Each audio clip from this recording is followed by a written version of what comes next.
Hello, I'm Dr. Scott Wadier. And I'm Tommy Welling, and you're listening to the Fasting for Life podcast. This podcast is about using fasting as a tool to regain your health, achieve ultimate wellness, and live the life you truly deserve. Each episode is a short conversation on a single topic with immediate actionable steps. We cover everything from fat loss and health and wellness to the science of lifestyle design. We started Fasting for Life because of how fasting has transformed our lives, and we hope to share the tools that we have learned along the way.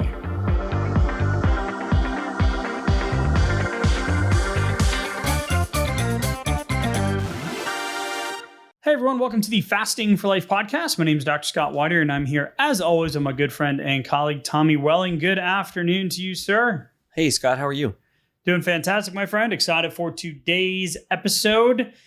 Shout out to all of you listeners. Thank you so much for your comments, your encouragement, your reviews. We just want to welcome all of the new listeners in specifically. If you're new to the Fasting for Life family and you are coming to fasting to lose weight, improve your quality of life, get control of your health, you are absolutely in the right place. And also a shout out to the OGs, the Fasting for Life fam.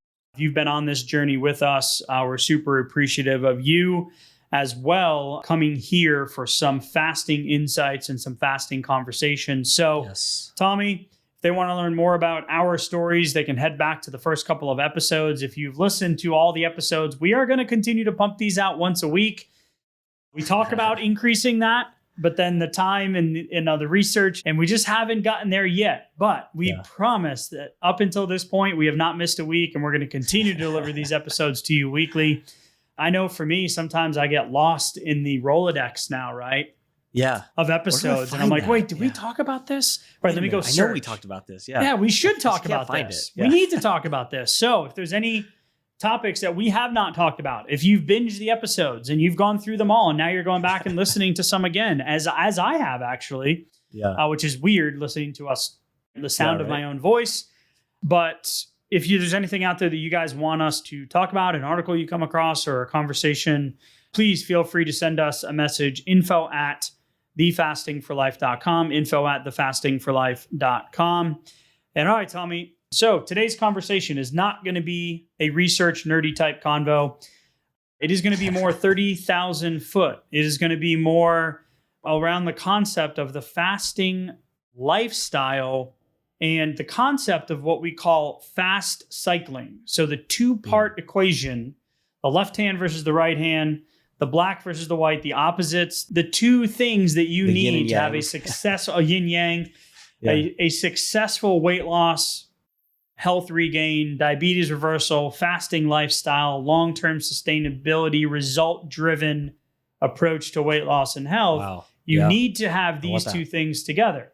You need to have your fasting and you need to have your feeding. I don't like using the term feasting, but feast and famine. It's an age-old kind of yin and yang, right? You get periods of feasts, periods of famine, and we want to cycle through these different fasting windows and making sure that we are not undermining the time when we are not consuming calories and insulin is low, and then we're not overdoing it during our feeding or feasting windows, because then you're really undoing some of the work and the effort and energy that you put into the fasting. So these two things go hand in hand. So 30,000 foot view, we're going to unpack what fast cycling is and just give you some things to think about in terms of health benefits, weight loss, etc., of why fasting, as we feel fasting can be the solution for so many that have been struggling to lose the weight and get healthy.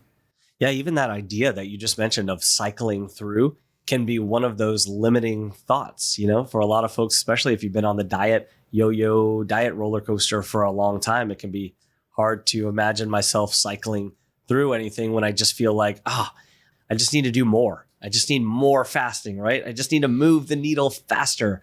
I feel like I've lost out on a lot of time, or I'm not where I wanted to be for the year as far as my weight loss goals are yet.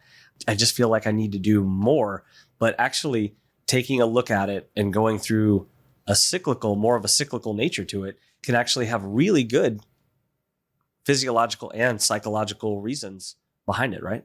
Yeah, and we get the question like, okay, well, when do I fast? How long should I fast? What should I eat? Right? Like all of those questions. How long should my eating window be? Questions. Yeah. Is it a window or is it a meal? How am I going to get all my calories in? What about my macros? Like you can just, or do I have to eat keto? Do I have to insert, low carb, whatever, right? Yes. The cool thing about fasting is that it has so many other benefits and can adapt and be applied to however you envision your sustainable weight loss journey to be. And we've talked over and over on this podcast and very specific episodes and the very specific research articles about, the 12% of people that are metabolically healthy and the 5% of people that actually sustain the weight loss, right? For more than 2 years, which is like, the metric. It's like 5% of people, 95% of people fail, 5% of people succeed on keeping the weight off. If that's the whole goal, why are we even trying? Like, holy moly, after so many failed attempts for so many of us. And I say us because that was our journey as well, Tommy. For sure. It's kind of like, well, is this going to work? But fasting, I mean, physically, mentally, emotionally, spiritually, fasting has so many additional benefits. And I just want to list some out here and then we'll get into some more of the nuance of the conversation. Stimulating fat burning, improving energy levels, reducing inflammation, giving the digestive system a break, stimulating cellular autophagy or that regenerative process, improving genetic repair mechanisms, stem cell stimulation, especially in the gut at 24 hours, brain-derived nootropic factor, which is that euphoric lifting of the brain fog, increasing or improving insulin sensitivity, which is what we want insulin to do. We want it to be more effective at processing the energy and the sugar and the glucose in our body, reducing the risk of chronic disease, improving your relationship with food, dare I say, right? Yeah. There's fasting and feeding, right? Yeah. They go hand in hand, enhancing your mental health. There's just so many things with fasting, additional benefits, right? But if you can't seem to get the cyclic nature or the rhythm of fasting, it kind of almost could feel like you're doing that whole start-stop thing. Oh man, that gets super frustrating. And, like some of the weight gain problems that we have, and then the blood work imbalance and all of these, comorbidities that we're faced with as a nation and as a world now are stemming from the fact that we have so many feeding opportunities that then become feasting opportunities, right? Snack monster, the convenience monster. We can literally get food shipped to our door any time of the day within minutes. Like before, you at least had to make the decision to put on the sweatpants, put on the slippers, right? Late night snack attack, go to the gas station, the convenience store, and actually make the purchase. Now it's like, oh, I want a snack attack. Beep, beep, boop, boop. Oh, here we go. Done. Yeah. Ding. It's arrived. It's crazy. It's crazy how convenient it can be. But the important thing too. Yeah. Non-satiating, calorically dense, ultra processed, which we know leads to weight loss issues and hormone imbalances and cravings and all those different types of things.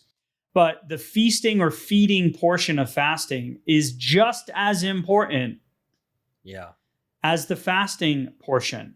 We need to be stimulating the opposite pathways. We need to be stimulating the mTOR pathway and the insulin pathways to be able to produce energy on a regular basis for our bodies, and not just being in an 800 to 1,000 calorie deficit for 20 years.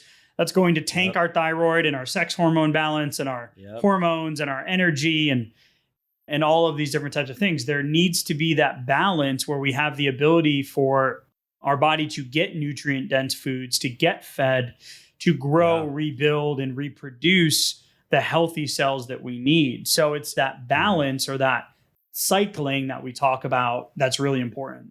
Yeah, and like years and years of dieting like that and calorie restricting and calorie counting, I remember being almost like hesitant, almost afraid to like put more food on my plate, because you get used to the smaller portion sizes over such a long period of time. And it's like, no, I know that has another 200 or 300 calories in it. I used to call them smeals, like snack meals. They were smeals. They were small meals, smeals. Smeals, I've never heard that. They were small little like snacky smeals. Like this isn't a meal. Like I'm just going to have just enough food to satiate me for a little bit. And then I'm going to have to like be ravenous again in a couple hours. And I'm going to need a protein bar or another chicken breast or another thing of chicken and broccoli. Like, no, like the smeals just don't cut it. Or 400 calorie meal. Yeah. Good luck. No. When you're 260 pounds and you got 170 pounds of lean muscle, that is no. Even if it was 2,800 calories a day, which at one point I was on with the macros, zooming out here, you don't have to do that. We're going to give you some things here on the cyclic nature of it. Like, it's still like, okay, maybe it's not a meal, but it's, 2,800, break it down into 500 calorie, eating opportunities. Like, those are little snacks. 5 or 6 of them. Yeah, you got 5 or 6 of them. But here's the other thing. Those were spiking your insulin every single time you did it, all throughout the day. 3, 4, 5, 6 times a day. However you slice it up, the insulin was spiking every single time. Regardless of the calorie restriction, it wasn't going to be effective at moving the needle. So we have to understand that there needs to be boundaries between when we're fasting and when we're actually feeding or eating. If you use that term feasting, you probably want to just drop that out of your vocabulary, especially if you're on a weight loss or fat loss journey here, because it doesn't induce good visual representations in our mind when we think about that. Like, I don't need to be feasting. I already feasted. What I need to be doing is eating to satiety, nutritiously, and then I need to be setting my fasting timer, right? I need to be doing this. Yeah, and that's one of those things where it's like, what I do? Well, we cycle between hours, intermittent windows of 16 hours of fasting all the way up to 48, sometimes 72 hours of fasting. Sure. Right? If you've got a lot of weight to lose and you're metabolically imbalanced and you've got blood sugar related conditions or blood panels that are off, like, you're going to need to be doing some shorter to moderate extended fast. And we're not talking multi-day, multi-week things here, right? Like, 2.5, maybe 3-day fasts. You're going to be needing to doing them a little bit more frequently. But if you are on the weight loss journey, 20 to 30 pounds to lose, people say, well, what do I do? Well, there's a ton of different strategies out there. There's ADF, there's modified ADF, there's fast mimicking, there's the 5-1-1 strategy, there's the warrior fast, the 1 meal a day, the TMADs. Okay, now listen, you're going to have to try some of this stuff out, because the benefit here is that when you intermittent fast, when you eat sufficient calories during your nutrition, we like to call it a nutritional eating window, right? That is going to improve hormone sensitivity. It's going to support your thyroid. It's going to improve your insulin's effectiveness. It's going to support your adrenal glands. It's going to improve your sex hormone balance. So all of your testosterone, estrogens, all of your hormones, you're going to need to kind of play around with those windows and how frequently you're going to do the 1 meal a days and maybe a 2 or 3 day fast a couple times a month to see how your body responds. The good news is that fasting is tried and true, and it immediately puts you in a caloric deficit, drops your insulin, and allows you to tap into those fat burning stores more quickly than it would on a low calorie or a low and slow, eat less, move more type approach. What about if you grew up like in the 70s, 80s, 90s, and you remember all of the low fat craze too? Right. You put like calorie restriction in with fat restriction too. You just talked about balancing out your sex hormones, but like those two things together wreak havoc versus the balance that we can induce back whenever we're, having deliberate lines between our feasting, our fasting, and our eating, and we're bringing in those nutrient dense foods when we are eating. And I think just having clear lines in the sand between, like, if you're fasting, you're fasting. Draw the line there. Make the decision so that the insulin can actually come down, right? And stop looking for all the hacks and the things that I can put in. How can I be fasting, but I'm not really fasting? Like most of those things are just slowing down the process, frustrating, and then like throwing a wrench in the whole operation, really. Rather than doing a 24-hour fast and having a bunch of little 50 to 100 calorie, mess ups here and there, right? The grazer, the gratuitous grazing, right? Oh, yeah. Instead of doing that and struggling, how about back down your fasting timer to a time that you can consistently hit until you get it down? So if it's 16 hours before the hangry, the headache, the fatigue, whatever hits, then you do that for a while until your body balances. The cool thing about fasting, though, compared to the prolonged calorie restriction, right? Because you alluded to this as well.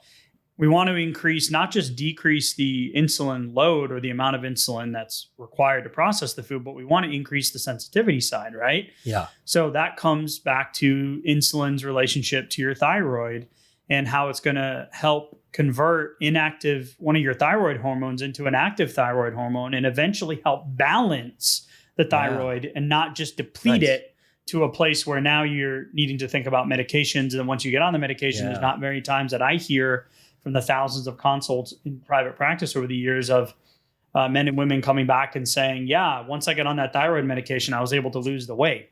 Right. It's like, well, how long do I got to be on this? Well, until you lose the weight. Well, you just made it more difficult. So the thyroid in itself is powerful. That when you're using this fast feeding type cyclical nature, you're going to help balance out those things, increase the effectiveness and the conversion of your thyroid hormones into an active thyroid from T4 to T3, which then is going to stimulate cellular metabolism and increase your metabolism and increase your body's ability to burn and actually lose weight. So it's counterintuitive because you think it's like, well, am I going to be damaging this mythical metabolism? No, you're actually, as long as you are consuming good, for the most part, not 100% perfection, 80% of the time, you're making good quality food choices and you're getting enough, you're feeling satiated, you're getting your protein in, you're getting good sources of fat, and you're limiting low to moderate carbohydrate, you're going to see the results. You're going to feel it first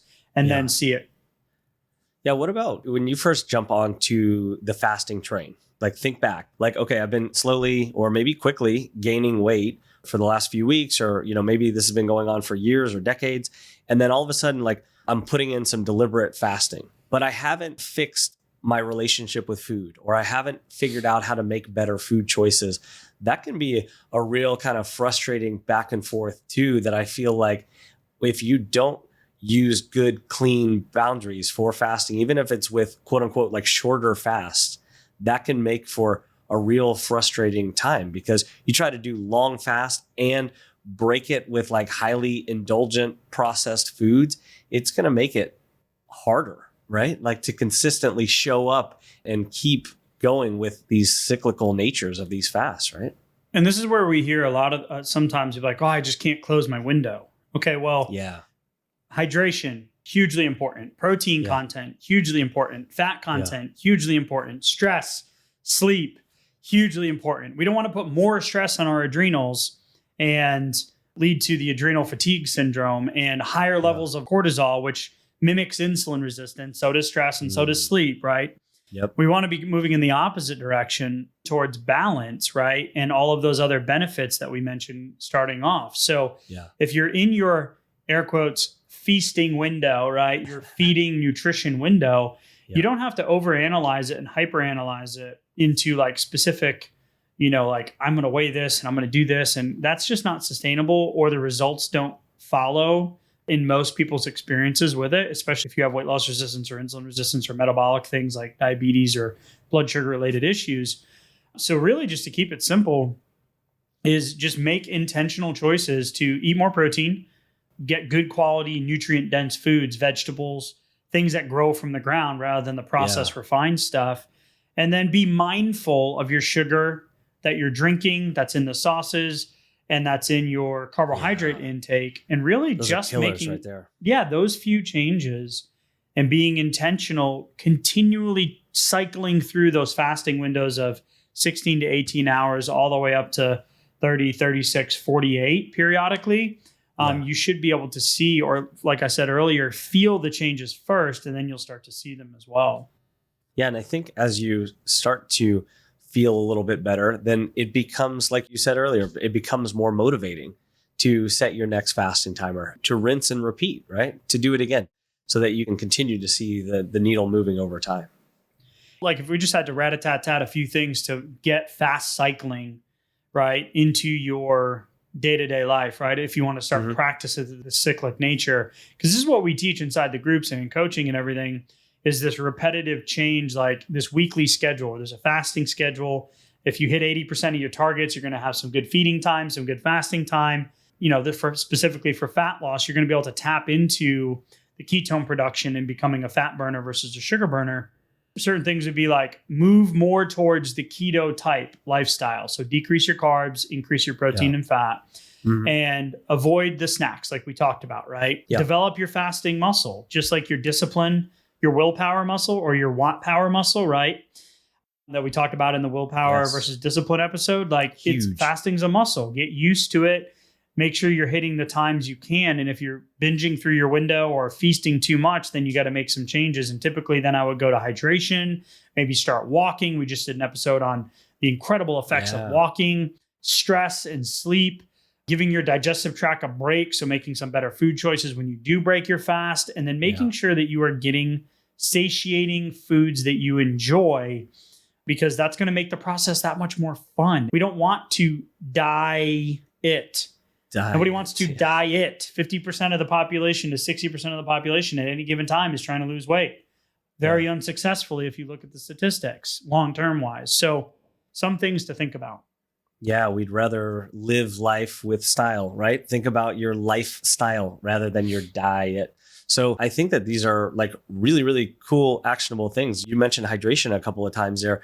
That's a big one, because a lot of times if we're not living a fasting lifestyle, we're not used to it yet, we may not be used to getting proper hydration because we're just kind of winging it. I love when we get the question, hey, can I count my coffee or my tea as water? And I was like, well, you can, yes. Right. But you shouldn't. Like, just how afraid of water are you? Just get 75 to 90 ounces of water and make sure you're adding sea salt and Himalayan salt. Like, just do it. Yeah. But my dad, I can't drink water. Well, not with that attitude, you can't. Right. But you are 70 to 75% water. It's kind of important. I'm not saying you have to drink 2 gallons a day. But can we at least hit like more than a bottle? Can we just start? Just simply increasing your hydration will help you lose weight. Yeah, because here's the thing, like our foods that we're bringing in, they have water, they have moisture, they have, watermelon. Just dad joke. Yeah. Man, third child, I don't know what it is, but the dad jokes are just nonstop. It's so terrible. My wife's like, what are you doing? I'm like, I haven't slept, okay? I can't turn them off. Alone. Yeah. I don't remember what my one was earlier in this episode, but I was like, I can't. Oh man. Apologies, everybody. Yeah. Carry on, sir. Carry on. Put an apology in the show notes. Like just bringing in the proper hydration is such an important piece of the puzzle. Right. It's different versus when we're bringing in food all throughout the day, but it literally can be one of those things that can hold us back and can make it more uncomfortable and can keep us from enjoying the process too, almost discourage us from these kind of fast cycles. If you're starting these fast cyclings and using different varied windows, then you definitely need to focus on your hydration and your electrolytes. It's going to make the transition a lot smoother. We call it an optimizer. It's a simple thing you can do. The other thing that we hear sometimes is in the eating window, like I've been doing fasting and now I went to have this meal and I'm really not that hungry. Yeah. Right? That's showing that your body is changing. Okay. So give it some time. Don't force the food in your eating window. Eat till you're satiated and let your body start balancing out those hunger cues and hunger hormones. Yeah. The other one thing I'll say is, signs of potentially overeating during your window. So if we're under fasting and over consuming, or over fasting and under consuming, it's not the right balance. So some signs of overeating could be bloating, some indigestion, some nausea after meals, or like a significant post-lunch nap attack, like significant fatigue after meals, mental fatigue or brain fog after meals. And then obviously, if the scale is ticking upwards, then you're over consuming. And I will say this for women, don't expect the scale, as you know, to go up pre-menses, pre-cycle, right? So the week leading up to it, your cravings are going to be a little bit stronger. You're going to need some more healthy carbohydrates, but just know that if you stick with it and you compare the start of one cycle this month to the start of a cycle next month, you should see some changes between those numbers and between those starting points and those ending points. So just big picture stuff in terms of the overeating side of it, but also like this cyclical kind of concept of how we want to start looking at this long term. Yeah, that's a great point, because I think this whole conversation around the different phases to the cycles that are going to be effective and like how to implement fasting and how this can lead to actual meaningful lifestyle changes versus just feeling like I'm on a diet, I'm on or off. It works a little bit sometimes, maybe if I do everything right, but it's still a diet, When we go into it with a couple of key things in mind, like we've discussed on today's episode, what we're able to do is see how that it's not going to be perfect.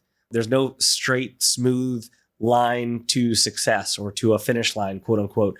But this is a lifestyle, so there is no finish line. It's a matter of finding the ways to adapt it that work for you. And so knowing that it's not going to be a smooth line gives you some resilience in the process, so that even when things aren't going just quite as planned, you know that you're on the right track. You know you can tweak a few things, and then you can keep going and find the ways to tweak those things and make it work for you. The last thing I want to mention, Tommy, as we kind of continue to like unpack the big picture here of fast cycling and the cyclical nature, is possible signs of undereating. So we talked about the overeating, but if you're under consuming, you might just have like hunger and cravings just a few hours after you eat, or they're just kind of ongoing. Like you don't typically wake up hungry and all of a sudden now you're hungry every morning, or your weight drops dramatically quickly and like the cravings are just like crazy. Or maybe you get tired a few hours after, right? Fatigue and brain fog a few hours after you eat. Not like right after, right? Like you're over consuming, but it's the opposite. It's a few hours after, right? That's a sign that you might be under consuming. And then when you eat, you immediately get like a big burst of energy. Like that's showing that there's an imbalance there as well. So some things you can do is just make sure, like we said, make sure you're making nutrient dense, healthy choices. Not all the time. Enjoy some foods too, right? We're not omissionary, restrictionary, long-term success people. Like we can't preach long-term restriction and omission for sustainability for most, right? Pay attention to your portion sizes. Listen to your body's cues. Try not to eat in front of the TV, right? Eat mindfully and make sure that it's like, you know, if you're eating with the family and you've chosen your one meal a day to be that meal, be intentional. Sit down. Unlike what I do is buzz around the kitchen and eat standing up. Sit down and like make sure you're intentional with that meal. And then obviously we always love tracking. So start to journal some of these things that we talked about, how you feel during the process. And it should give you some really good insight in just a couple of weeks on kind of how your body's responding to fasting. Yeah, that reflection portion. You can almost substitute that for like the old calorie and macro tracking everything. If you're used to doing that and you feel like you need to track something, track how you're actually responding to your fast and then to how you break your fast and how you feel afterwards, because that's really going to give you some levels of insight for how to tweak and how to kind of optimize it going forward. And I think that's really good advice right there.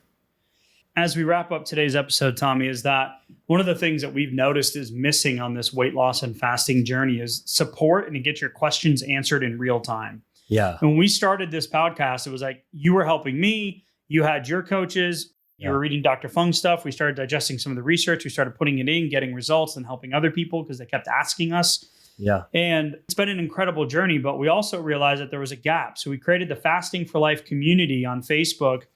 You guys can come to the group. It's a free community group. All you got to do is click the link in the show notes. Come on in. And this week that this podcast episode drops, we're going to be talking about different fasting windows. Come get your questions answered. Share your favorite fasting schedule or your favorite thing that you've realized, or maybe you had an aha of like, whoa, okay, if I am having all these cravings, maybe I am under eating.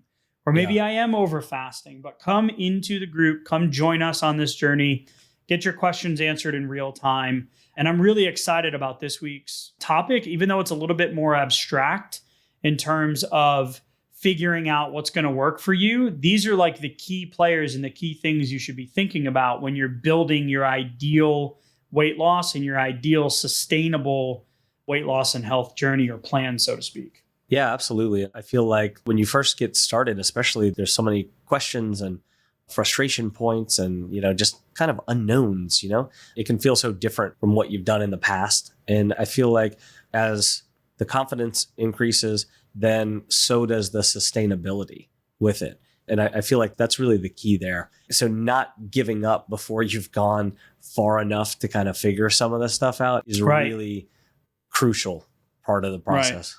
Right. Absolutely. Regardless, if you're new on your fasting journey, if you're an OG, you've been with us since the beginning, or you've been listening for a while, we want to support you in the best way that we can. Come to the group, get your questions answered, join the community, and continue this fasting lifestyle and this fasting journey with us, Tommy.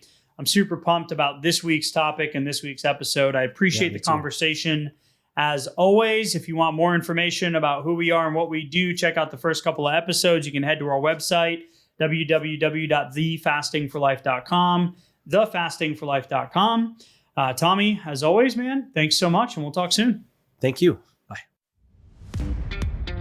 So, you've heard today's episode, and you may be wondering, where do I start? Head on over to thefastingforlife.com and sign up for our newsletter, where you'll receive fasting tips and strategies to maximize results and fit fasting into your day-to-day life. While you're there, download your free Fast Start guide to get started today. Don't forget to subscribe on iTunes, Spotify, or wherever you get your podcasts. Make sure to leave us a 5-star review, and we'll be back next week with another episode of Fasting for Life.